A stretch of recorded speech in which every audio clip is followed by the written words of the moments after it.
So welcome back everyone, আশা করি আপনারা সবাই ভালো আছেন।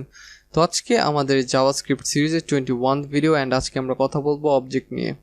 তো লাস্ট ভিডিওতে আমরা অ্যারে দেখেছিলাম, অ্যারে নিয়ে কীভাবে কাজ করতে হয়, অ্যারের সাথে আমরা অ্যারের ভিতরে আমরা কীভাবে এলিমেন্টগুলোকে রাখতে পারি, অ্যারের এলিমেন্টগুলোকে কীভাবে আমরা আলাদা আলাদাভাবে ইউজ করতে পারি, সেগুলো সবই আমরা দেখেছিলাম। তো আমাদের এই ভিডিওর টপিক হলো অবজেক্ট। তো অবজেক্টে সরাসরি যাওয়ার আগে আমি অবজেক্ট নিয়ে কিছু কথা বলতে চাই।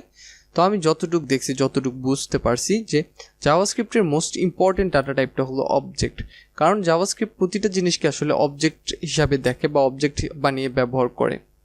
তো অবজেক্ট ছাড়া সে জাভাস্ক্রিপ্ট আসলে একদমই কি বলবেন, আত্মা ছাড়া প্রাণী, এরকম একটা কিছু। হয়তো খুব একটা ভালো শোনা গেল না যেটা বললাম। আচ্ছা, অ্যান্ড জাভাস্ক্রিপ্টের যে নিজস্ব ফিচার ফাংশনালিটিগুলো সে আসলে ইমপ্লিমেন্ট করার জন্য, তার ভিতরে ধারণ করার জন্য সে আসলে অবজেক্টকে ব্যবহার করে। তো সেটা আমি এর আগে হয়তো আপনাকে বলতে পারি, তো সেটা আমি হয়তো এর আগে কোনোদিন ক্লিয়ারলি দেখাইনি, বাট আমি আজকে এটা দেখাবো কারণ আমাদের সুযোগ আছে। আজকে আমরা অবজেক্ট দেখতেছি। তো অবজেক্ট দেখার পর কীভাবে জাভাস্ক্রিপ্ট অবজেক্ট ইউজ করে তার ফিচার অ্যান্ড ফাংশনালিটিগুলো তা আমাদেরকে অফার করতেছে সেটা আমরা দেখব। তো তার জন্য আমাদের আগে অবজেক্ট শিখতে হবে। তো সরাসরি ভিএস করে চলে যাই। আচ্ছা, তো এখানে আমি বেসিক সেটআপগুলো করে রাখছি অ্যান্ড এখানে আজকে আমরা কোড করা শুরু করব। তো আমাদের আজকের টপিকটা হলো অবজেক্ট। তো আমরা এখানে জাস্ট লিখে রাখতে পারি অবজেক্ট। আচ্ছা, এটাকে সেভ করি। ওকে, আমাদের আগে ব্রাউজারে ফাইলটাকে ওপেন করতে হবে কারণ আমরা কনসোলের মাধ্যমে আউটপুট দেখব। ওকে, এটাকে ওপেন করলাম। এখন ইন্সপেক্ট করে কনসোলে চলে যাই। আচ্ছা, কনসোলটাকে ওপেন করলাম। জাস্ট এখন এটাকে একটু ছোট করে নিতেছি। ঠিক আছে, পারফেক্ট।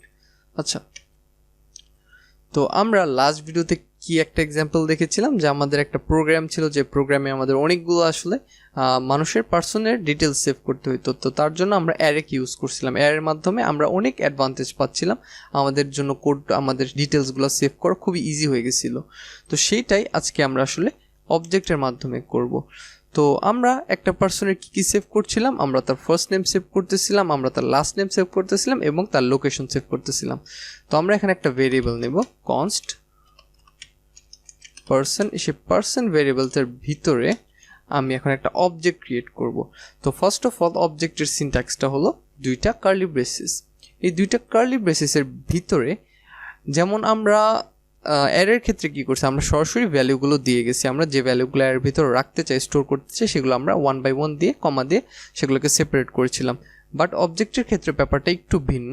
অবজেক্টের ক্ষেত্রে আমাদের একটা প্রপার্টি দিতে হবে, আমাদের একটা প্রপার্টি ক্রিয়েট করতে হবে। সেই প্রপার্টিটার ভিতরে আমাদের একটা ভ্যালু সেট করতে হবে। এটার স্ট্রাকচারটা আপনার কাছে যদি আপনি সিএসএস জেনে থাকেন অনেকটা সিএসএস এর মতো দেখা যাবে, বাট এটার ডিফারেন্সটা অনেক ডিফারেন্স আছে। তো ফার্স্ট আমরা একটা প্রপার্টি ক্রিয়েট করি। তো আমাদের ফার্স্ট যে জিনিসটা সেভ করতে হবে সেটা হলো সেই পার্সনটার ফার্স্ট নেম। তো আমরা এখানে একটা এই ফার্স্ট নেম যে প্রপার্টিটা আমরা ক্রিয়েট করলাম, এই প্রপার্টিটার ভিতরে আমাদের একটা ভ্যালু সেট করতে হলে আমাদের সেমিক্লোন দিতে হবে, ক্লোন দিতে হবে। ক্লোন দেওয়ার পর আমরা এখানে একটা ভ্যালু সেভ করতে পারি। তো আপাতত ফার্স্ট নেম দিতেছি, আমার ফার্স্ট নেমটা আমি দিতেছি কারণ আমার আর কিছু মনে আসতেছে না। এখন এখানে আমরা আরেকটা প্রপার্টি ক্রিয়েট করব। তো এইটার সাথে আমরা পরের প্রপার্টিটা কি সেপারেট করার জন্য আমরা আগের বারের মতো অ্যারের মতো এখানেও আমরা কমা ইউজ করব। তো এখন আরেকটা প্রপার্টি ক্রিয়েট করব যেটা হবে লাস্ট নেম। অ্যান্ড এই লাস্ট নেম প্রপার্টিটার ভিতরে আমি আমার লাস্ট নেমটা দিয়ে দিতেছি। আচ্ছা, এখন এটাকেও আমি কমা দিয়ে সেপারেট করে নিলাম। এখন এখানে আমি আমার লোকেশনটা দিব, লোকেশন ক্লোন। এখন এখানে আমার লোকেশনটা আমি দিয়ে দিই। আচ্ছা, তো এইখানে আমরা প্রপার্টিটা নিজে ক্রিয়েট করব, আমরা প্রপার্টিটার নাম আমরা নিজেরা দেব। এটা আপনি অনেকটা একটা ভেরিয়েবলের মতো ভাবতে পারেন। অবজেক্টের ভিতরে প্রতিটা প্রপার্টিকে একটা ভেরিয়েবলের মতো ভাবতে পারেন। তো আমরা আসলে এই ভেরিয়েবলটাকে এখানে এই প্রপার্টিটা ক্রিয়েট করলাম, সেই প্রপার্টিটার ভিতরে আমরা একটা ভ্যালুকে স্টোর করলাম। তো আমাদের এই অবজেক্টটাকে আমরা যদি একটু কনসোল করি, console.log person, অ্যান্ড এটাকে সেভ করলাম অ্যান্ড রিলোড করি। এই দেখেন আমরা কিন্তু আমাদের হোল অবজেক্টটাকে আমরা কনসোলে দেখতে পারতেছি। অ্যান্ড এখানেও সেম ক্যারেট সাইনটা আছে। এখানে যদি আমরা ক্লিক করি, এই দেখেন আমাদের একটা ড্রপ ডাউন আছে। তো এখানে দেখেন আমরা আমাদের প্রপার্টির ভ্যালুগুলো খুব সুন্দরভাবে দেখতে পারতেছি। তো এই দেখেন আমাদের ফার্স্ট নেম প্রপার্টিটার ভিতরে আমি যে ভ্যালুটা দিচ্ছি সেটা আছে। এখানে সবগুলো যেভাবে এক্সপেক্ট করতেছি সেভাবে আছে। আচ্ছা, এখন আসি যে আমরা যে ফার্স্ট নেম প্রপার্টিটা দিছি বা যে সবগুলো প্রপার্টি দিছি এর ভিতর থেকে আমরা কোনো একটা নির্দিষ্ট ভ্যালুকে কিভাবে ইউজ করব।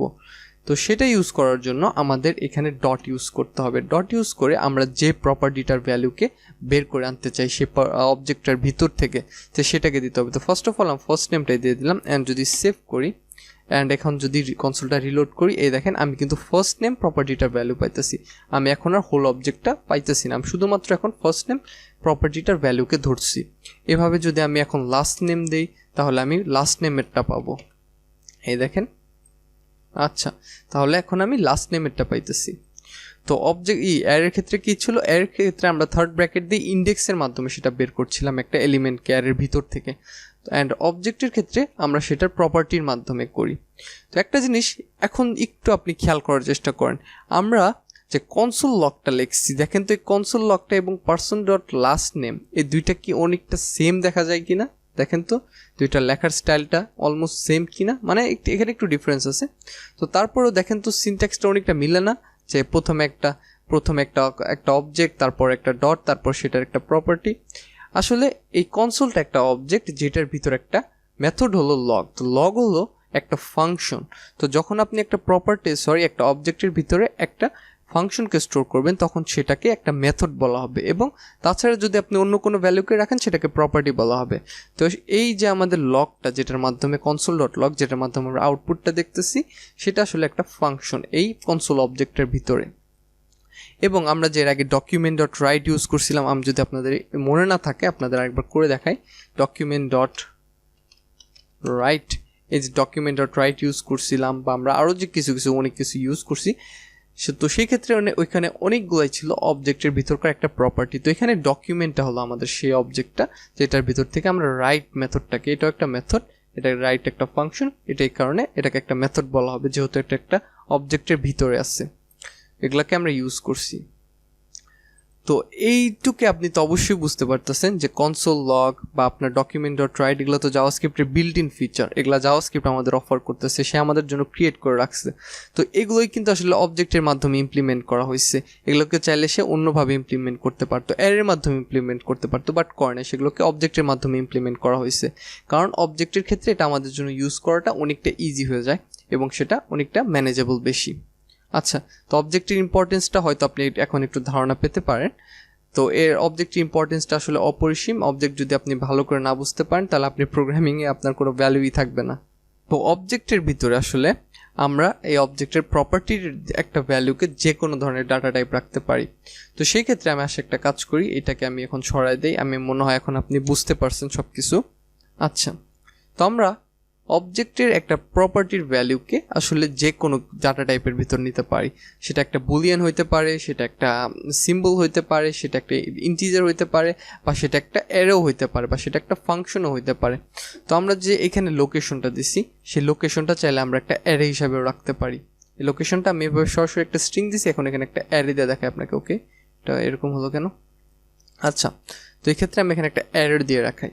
এই অ্যারের ভিতর আমি টাঙ্গাইল রাখলাম অ্যান্ড ঢাকা রাখলাম। আচ্ছা, তো দেখেন এখন যদি আমি এটা সেভ করি অ্যান্ড এখন আমি যদি জাস্ট পার্সনটাকে এখন শো করি একবার, এই দেখেন আমাদের এই লোকেশন প্রপার্টিটার ভিতরে লোকেশন প্রপার্টিটার ভ্যালু হলো একটা অ্যারে। তো চাইলে আমরা এখানে একটা অ্যারেও রাখতে পারি, একটা ফাংশনও রাখতে পারি, মানে অলমোস্ট না প্রতিটা ডাটা টাইপ চাইলে আমরা এখানে স্টোর করতে পারি। আচ্ছা, আমরা এখন যেহেতু এটার ভিতরে একটা অ্যারে ক্রিয়েট করছি, তো এই অ্যারেটাকে আমরা কিভাবে ধরবো? তো জাস্ট আপনাকে সেই সেম আপনি সেম ওয়েতে ধরতে পারেন। জাস্ট আপনি যদি এইভাবে লোকেশন লিখে দেন, পার্সন ডট লোকেশন, তাহলে আপনি সিম্পলি এটাকে আপনি ধরতে পারবেন, এই অ্যারেটাকে আপনি অবজেক্টের ভিতর থেকে বের করে আনতে পারবেন। আচ্ছা, তো তাহলে আমরা এই ভিডিওতে কি জানলাম, যে আমরা একটা অবজেক্টকে দুইটা কার্লি ব্রেসিসের মাধ্যমে ক্রিয়েট করি এবং তার ভিতরে একটা কি পেয়ার, এটাকে বলা হয় আসলে কি পেয়ার, মানে আপনার প্রপার্টিটা হলো আপনার কি, আপনার চাবি, এবং আপনার পেয়ারটা হলো আপনার ভ্যালু, মানে একটা জোড়া। তো আপনি একটা প্রপার্টি ক্রিয়েট করবেন, সেই প্রপার্টিটা একটা ভ্যালু দেবেন, এবং আমরা প্রতিটা প্রপার্টিকে কমার মাধ্যমে সেপারেট করি, এবং অ্যাট লাস্ট আমরা যদি কোনো একটা প্রপার্টির ভ্যালুকে যদি আলাদাভাবে বের করে আনতে চাই সেই অবজেক্টের ভিতর থেকে, তাহলে আমরা এই ডট নোটেশনটা ইউজ করি। আবার জাভাস্ক্রিপ্ট এটাকে মেম্বার অ্যাক্সেস অপারেটরও বলা হয়, বাট এটাকে আমরা ডট নোটেশন বলতে পারি। আমাদের অত সিরিয়াস কোনো কিছু বলতে হবে না, বলে আমার কাছে একটু উইয়ার্ড শোনা যায়। তো মোটামুটি অবজেক্টের জন্য আপাতত এইটুকুই থাকতেছে। অবজেক্টের বাইরেও আসলে অনেক কিছু জানার রয়েছে, অবজেক্ট অনেক বড় একটা টপিক। তো আমরা আপাতত বেসিকে আসি, এইটুক জানলে আমাদের চলবে। তো আশা করি এই ভিডিওতে যা যা দেখাইলাম সব কিছু খুব ভালো করে বুঝতে পারছেন, আর যদি বুঝে থাকেন তাহলে আমাকে একটাবার কমেন্ট করে জানাবেন। অ্যান্ড এই ভিডিওতে এই পর্যন্তই থাকতেছে, দেখা হবে নেক্সট ভিডিওতে নতুন কোনো টপিক নিয়ে।